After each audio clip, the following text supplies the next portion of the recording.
Hey guys, how's it going?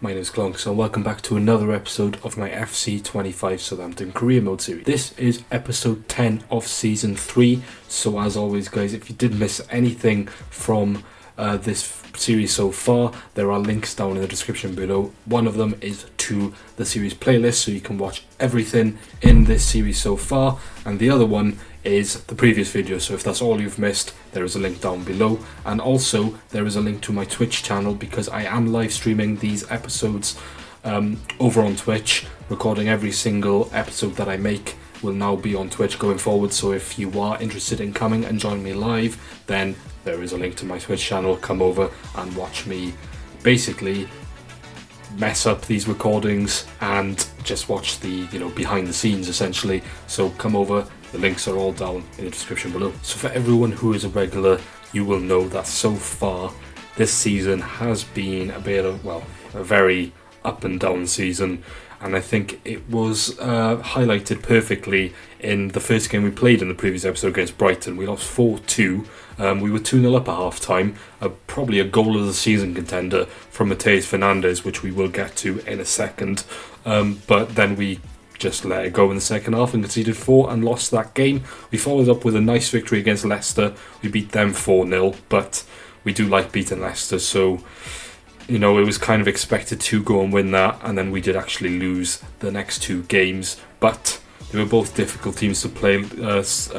Aston Villa are in the top 4. I think they are 3rd, and they are the team who actually knocked us out of the FA Cup, but we did sim that Premier League game against them, and then we played the Tottenham game, but we lost 3-1, and despite Tottenham going down to 10 men, we just did not have enough to go and beat them. In today's episode, we do have deadline day to start off. Now, on the transfer window as a whole, in the last episode, we did lose our best player, Matheus Fernandes. Finally, we got an offer in that we couldn't refuse, and we managed to negotiate a deal, unfortunately, to a team in our league, Liverpool. So he is now playing at Anfield. He went for about 78.6 million. We didn't really replace him, but what we did was we've moved Paqueta back into that role, and then we went and signed Matheus Cunha from Wolves to play as our starting cam. Now we still have about 34 million to spend, and I am going to look to spend that on another midfielder on deadline day. So let's go have a look at exactly who that is. Okay, so a few episodes ago I did say that I wasn't looking to do anything in this window.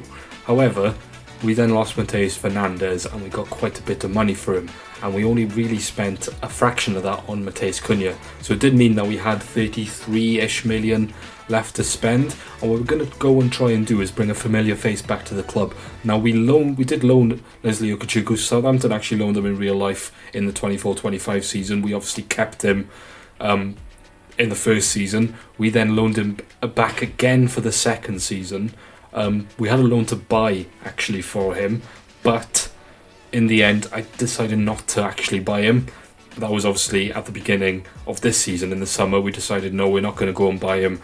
I didn't really have the funds to go and do it, so I decided not to. However, now we do have the funds, and he doesn't really play for Chelsea, so I think this is a deal that we definitely should do. He would come in and replace Basuma. Basuma would drop to the bench. It's actually Downs that would lose his kind of spot in this team at the minute, but I do think that we need a bit better quality if we want to get to where we want to, and a bit more defensive cover. So I think Okachuku is a no-brainer deal, so let's go and try and get him in straight away. I'm going to go in with a 28.5 million.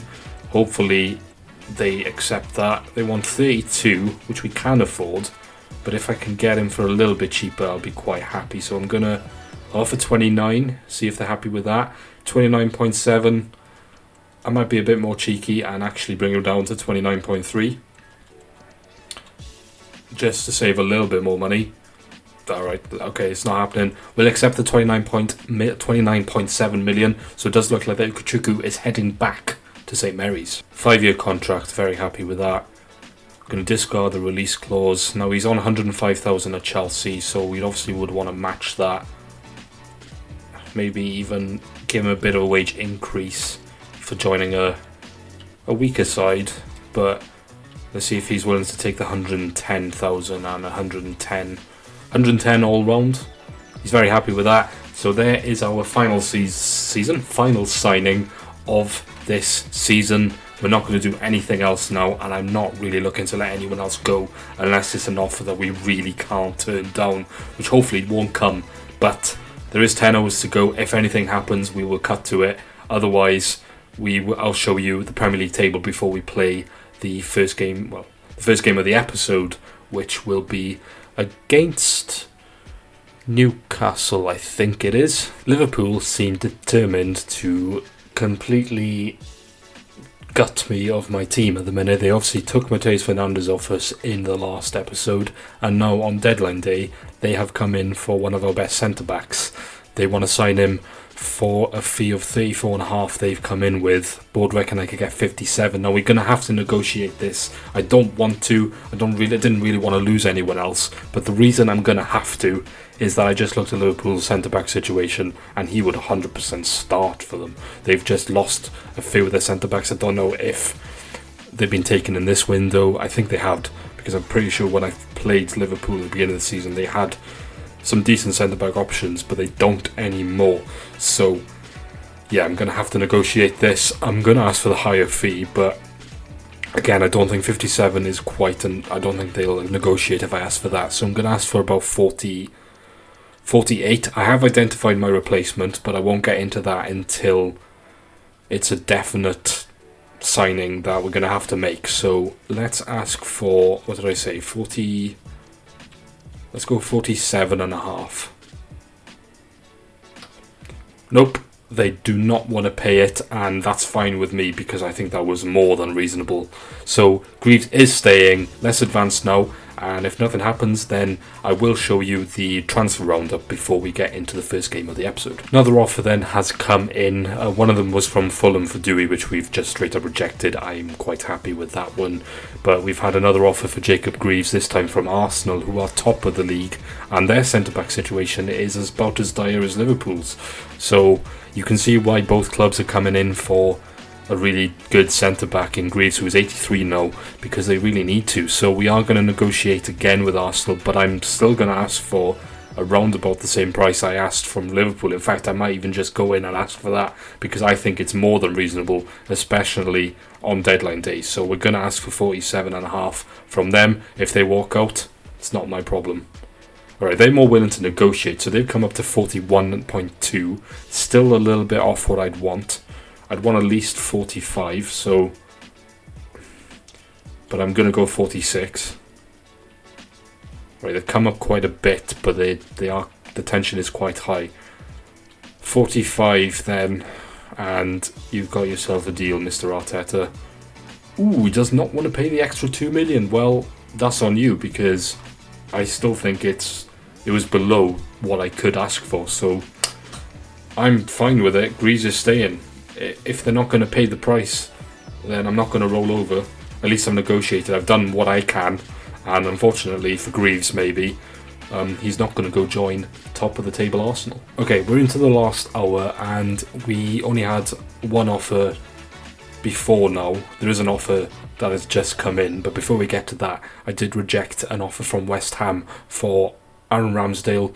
Our starting goalkeeper is going nowhere, especially to a club that is below us in the table, so he is staying. But we have just had an offer from Newcastle now for Mari Hutchinson in the last hour.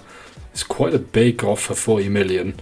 Board again reckons I could get 75 for him, but I wouldn't get anywhere near that. However, it is too late in the window. I'm just going to reject it. It's not going to go through in time anyway, so so we're in the last hour. I don't know why they even bothered. So we're just going to advance through that now, and our squad is staying as is. We've managed to hold off the offers for Greaves, which I'm happy with. Like I said, I had to negotiate them, but I didn't have to roll over for those clubs. I'm not going to be bullied in the market. But yeah, he's staying. We've had another offer for Bazunu from Brentford after deadline day. There's always a bloody offer just after deadline day. We're going to reject that because deadline day's over. He ain't coming. We're going to do a quick transfer roundup now, just show you some of the bigger deals that went through in January, and then we will have the Newcastle game we will also have another 2 games in this episode because this deadline day went on a bit longer than I thought it would because of the offers. So we're not going to play the 4th game that I had planned today. So we won't play Palace today, but we will play Newcastle, we will play Forest, and then we will sim Arsenal to end the episode. Right, let's go have a look at some of these transfer deals. Okie dokie, let's see some of these deals then. So Lautaro Martinez is the first one on here for 104 million. He went to Leverkusen from Inter Milan, so that's quite a big deal there. Hincapi has left PSG. Of course, PSG have been a dominant force in this save so far. They've won the Champions League 2 seasons in a row. I wouldn't be surprised if they're on course to make it 3. I don't fully know because I haven't looked, but they have sold Hincapi to AC Milan. Of course, Mateus Fernandes leaving us to go to Liverpool is on there for 78 million. Again, brings a tear to my eye to see it. We didn't want to lose him, but it is what it is. We've got to move on now. He is gone. Openda's gone to Barcelona for 75 million. I believe I did... I don't know if I did it on filming. It was probably when I checked the Liverpool side before I made that Mateus Fernandes decision. But I was surprised to see Declan Rice at Liverpool. It's because they literally just signed him in this window. So they've spent big on midfielders, Liverpool. They signed Declan Rice and Mateus Fernandes in one window. Frankie de Jong has left Chelsea, so he's left the Premier League. He's gone to Atletico Madrid. Samu has gone from Porto to Real Betis. Christian Romero has left Bayern Munich and now playing in Spain at Atletico Madrid as well. Burkhardt has left Atletico Madrid and joined Crystal Palace, so he's come the other way and come to the Premier League. De Ligt has gone back to Bayern Munich, so he's left United now and he's playing at Bayern Munich where United signed him from in the first place. Yeah, he did. I was thinking it was a Juventus. No, I'm pretty sure it was. He went to Juventus then Bayern Munich. So yeah, I think we signed him from Bayern Munich. Simon has left PSG and gone to Juventus. Right, these are all. Vermeen's gone to Juventus as well. Lewis Hall has gone to Spurs, although I thought that already happened. That's confused me because I'm pretty sure Lewis Hall was already at Spurs, but I swear he was at Spurs in this when I played them last episode, but I could be wrong. We saw Kamara.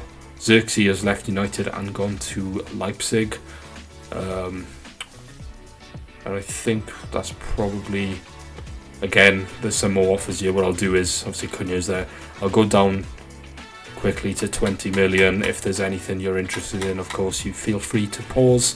Otherwise, we're going to be here all day and we got some games to get into. So yeah, I'll go down a bit quicker now just to get to that 20 million mark. And like I said, if anyone does want to see any more, then you can come over and ask me on Twitch. And of course, I will show you anything else that you may be interested in. And again, that's a gentle plug on come over and join me on Twitch because you can get some privileges like that. Anyway, let's get into some action then. That's what we want. Deadline day is over. We've made our signings. This is how our squad is looking now. Which I'm very happy with it. Okechukwu, he's on a -6 because he's playing in a central mid role, and of course he's CDM, but he can play in that central mid role. I'm not going to change the formation because otherwise Cunha and Paqueta won't get into the squad either, so I'm not too fussed about that. He can play CM, it's just on paper obviously he's getting that -6, but he'll be alright. He's played in that position for me before anyway, and of course Greaves still here. He is unhappy, maybe because we're not playing very well, but I did negotiate and those offers never came of anything, so that's not my fault. But he is going to play, so he hasn't got too much to complain about really. But yeah, that's how the squad is looking. Anyway, let's jump into this Newcastle's game next, and hopefully now that our squad is looking like this, we can head towards the run in the end of the season and hopefully finish above 11th. Newcastle team then for this first game of the episode. Trubin in goal, Livramento, Kim Min-jae, Sitalo and Mincarelli as the back line. Then they got Sandro Tonali, Quinton Timber and Bruno Guimaraes as the 3 central midfielders, with Domenico Berardi, of course Alexander Isak now an 88 overall up through the middle, and Anthony Gordon out on the left. So a very good Newcastle side, but a pretty similar Newcastle side to the team that we did face at the beginning of the season and beat 5-0 at their own grounds. So hopefully we can do the same again. Our lineup is our strongest lineup. Okajuku now making his third debut for Southampton, of course. And Cunha hopefully can contribute something in this game. And obviously Paqueta is playing in that central midfield role, now playing as the replacement to Fernandes. So he's got big boots to fill, but hopefully he can perform a bit better than he has done. He's been okay for us this season, but he has really been playing in that cam position, so hopefully he can contribute more in that central midfielder role. And Guiri, of course, has been fantastic. Anyway, that's the squads. Let's get into this game and let's pick up some very, very much needed 3 points. Bruno Guimaraes then inside 2. Oh, so good. Bloody hell. Another opportunity for Newcastle, and somehow Isak hasn't put it in. It's a really good bit of play. It was a nice first time pass into him, but he has put it just wide of that post. So at the minute, it seems to be all Newcastle. Can we turn that around, please? Cunha. Hutchinson. We get our first chance. The ball kind of fell underneath Hutchinson's feet and he couldn't quite get his foot around it. But he did get a shot away, but it was a good save by Trubin. And now Newcastle coming up the other end with Alexander Isak. Takes a strike, gets blocked. 35 minutes in then. Still 0-0 here. Guimaraes, Isak. Isak again, oh my god. And it's very close again. Isak is getting closer and closer. We need to find a way to stop him, otherwise he is going to get a goal eventually. Oh, it's a nice pass. It's a really nice pass from the outside of the boot into Isak. Not really sure who it was from. I think it was Berardi. And the ref is pointing to the spot just before half-time. Another handball from Danzo, who gave one away in the previous episode. Can't remember who against. But this time, I don't know. I couldn't see it. We'll have to have a better look. Okay, after another review of it, it is handball that the ref has given, but it's not handball. It does hit the hand, but in slow motion, you could say that he's got time to move his hands, but if I play it to you in normal time, he's got no chance of moving that hand. It's just flicked up off Paqueta and hit Danzo in the hand, and that's not a penalty. So we are going to overturn it, and it does look like that we are heading in to half-time as we started 0-0. Which Cunha has taken. Can he whip it in? Greaves is there. Greaves, and he scores! So Cunha gets an assist, and the player that we almost lost taps the badge as he celebrates. He's saying, I'm here to stay. Jacob Greaves makes it 1-0 against Newcastle. What a header and what a goal. And Cunha with another assist. Fantastic. Really good start. And hopefully we can finish this game off with 3 points from here, because we really need them. And that is one way of telling the club, I'm the main man here. I'm staying. Gordon. Still Gordon back to Isak into Guimaraes, takes a strike, and Ramsdale with a big hand to it. Guimaraes lined it up and it was travelling, it was going in, but Ramsdale was equal to it. So 67th minute, it is still 1-0 to us, but Newcastle are pushing. 87th minute then, it is still 1-0 here. We are holding on, we're actually holding on to the ball a little bit now. Newcastle are being frustrated here. We've made some changes. We've got Dan James on the pitch for a counter-attack more than anything, but we are the ones on the ball at the minute, so you never know. Here we come forward. Hutchinson, Cunha, James, Hutchinson. Penalty according to the ref. I think it's another handball, which we will look at. So in the 91st minute, the ref points to the spot. So do we have an opportunity to make sure of these 3 points? No, I don't think we do, but we will have another look. It didn't take long to decide this when you look at it. Hutchinson chests the ball. In fact, it's the defender who goes for the header. He completely misses it, but then Hutchinson chests it onto his hand, or his arm, which he's not even looking at it, so it's definitely not a penalty. And then it does actually hit Hutchinson on the hand as well. So, definite no penalty. 2 minutes to go, then can we hold on to this win? There goes the final whistle then, and we do pick up a victory. A 1-0 victory. I'll take it all day long. Jacob Greaves with the goal, and it's a good start to the episode. We've got double over Newcastle as well, who actually we're in 12th, maybe still in 12th. So it was actually a lot more important that we did win this, because If we had lost it, we would have dropped down the table, which is not what we want to do. We want to go up the table. So it's a good victory for us. We head into the next game against Nottingham Forest, and hopefully we can continue it with another big 3 points. Nottingham Forest team, then a very good Nottingham Forest team to be fair. So they've got Diogo Costa in goal, Benjamin Pava, Jonathan Tah, Milenkovic and Sergio Gomez as the back line.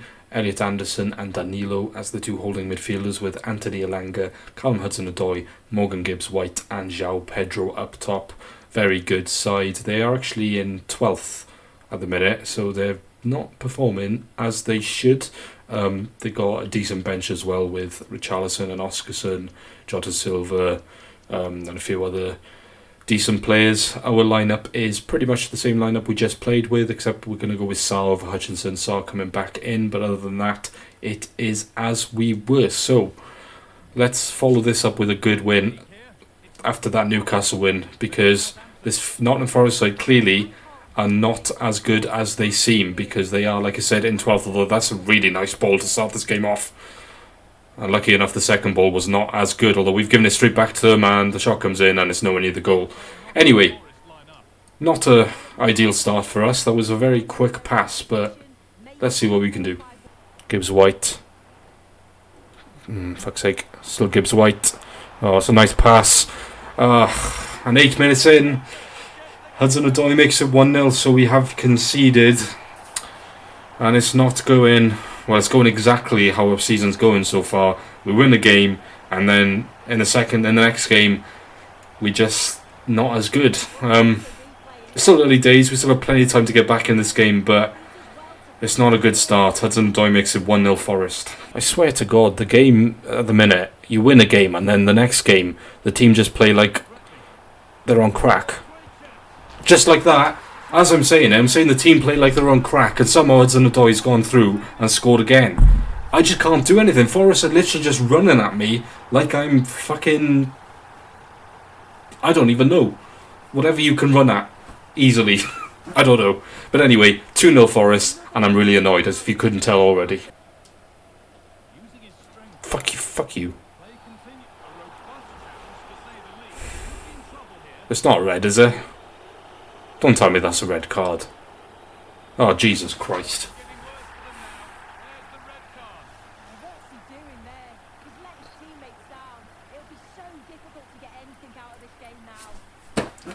Well, the refs deemed our red card. I don't think it is, but there we are.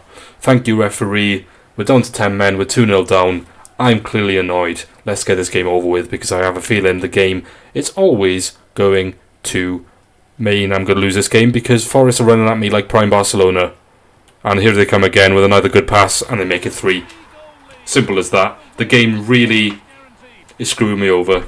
Game over already.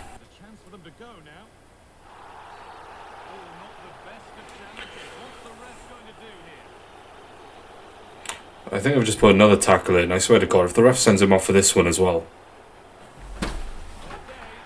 Well, clearly I've lost my head. The players have lost their heads. And it looks like this could be a very, very crazy score from you. This game is pretty much a write-off, so anything happens, that's a goal. You'll see.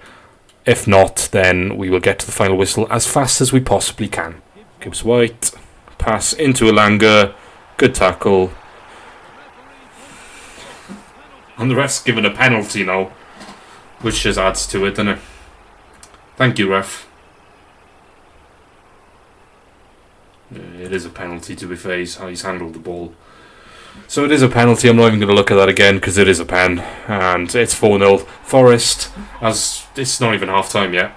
Christ knows what the scoreline is going to be at the end of this game. I think we might get the Palace game in this episode now, because I'm literally not going to show anything from this game apart from fucking goals. And there's another one. 5-0 Forest. I've had enough. Oh, Jesus Christ. Oh, here we go. 6-0. I can't do anything. Forest, every time they come forward, look like they're going to score. And they've scored 6 now. 6-0. We are getting absolutely battered. And the game is making sure of that, to be honest with you. I can't do anything. Forest are doing everything. 6-0. Gibbs White, 7. 7-0. Now Southampton are very famous for losing 2 games 9-0. I think they might be losing a third game 9-0. Right, last minute then, it is still 7 here, 7-0. We're just holding the ball, we want the final whistle to go. Put me on my misery, ref, finally. What a dreadful game, absolute horror game. Don't get me wrong, the 2 red cards didn't help, and that's on me. I lost my head a bit, and this game very much frustrated me. I just felt like Forest were just... the game was just helping them win. Everything was just going wrong, and we fell apart.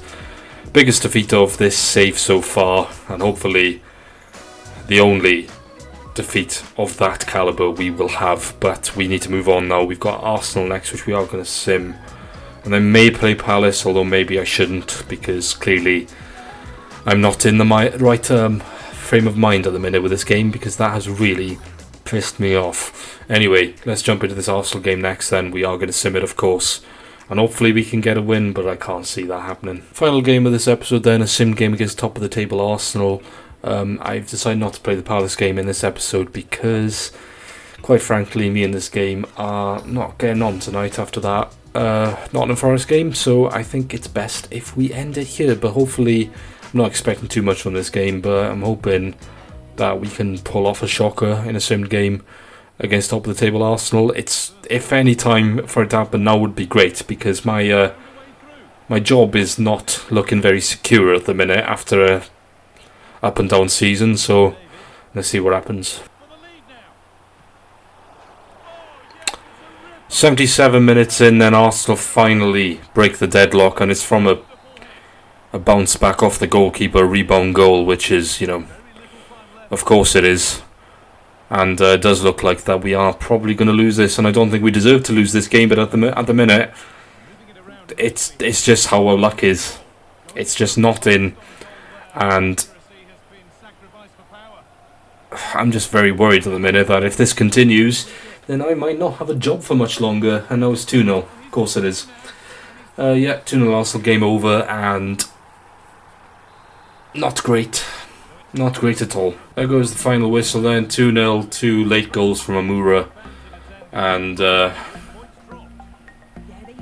another poor result for us. But we were expecting to lose it, but the way we lost that game is just another frustrating result. So let's go have a look at how the league table is looking to end this episode, and let's be honest, it's not going to look good. Okay, so this is how the league table is looking, and we have dropped down to 12th after another poor episode really. Started off okay with a good win against Newcastle, but then it sort of went downhill from there, didn't it? Especially that Forest game, which has now made our goal difference negative as well. So cheers Forest, who have actually leapfrogged us to get into 11th.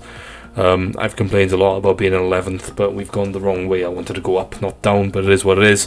We have ended this episode in 12th. Let's go have a look at what's coming up in the next episode, and I hope to God it's a better one, because my job is not very secure right now. In the next episode then, I will have 4 games for you because of how this episode went, and we're going to play all 4. So we're going to start off with a played game against Crystal Palace, we will then play Bournemouth, we will then go and play Fulham, and then we will start the month of April and play Sunderland. I want to play all these games now because I think that we have a chance of winning that game against Sunderland, but you never know. But I'm hoping next episode is going to be better, because these, again, if we can pick up maximum points, which is a big ask from us right now, but I'm hoping that we will be in better form next episode, because then we can hopefully steady the ship a bit and ultimately, at the minute, save our job. But that is where we shall end this episode, guys. If you did enjoy, I hope you enjoyed more than I did, but if you did, obviously remember to leave a like and subscribe so you don't miss anything else from this series and my channel, and of course head to my Twitch so you can come and watch this live as I record, and watch me effing blind as games like this happen. Hopefully not going forward, hopefully this was the one-off episode, but you never know. But anyway, there are links in the description down below, come over and join me. But as for now, I shall see you in the next episode. I've been Clunks, and remember guys, take care.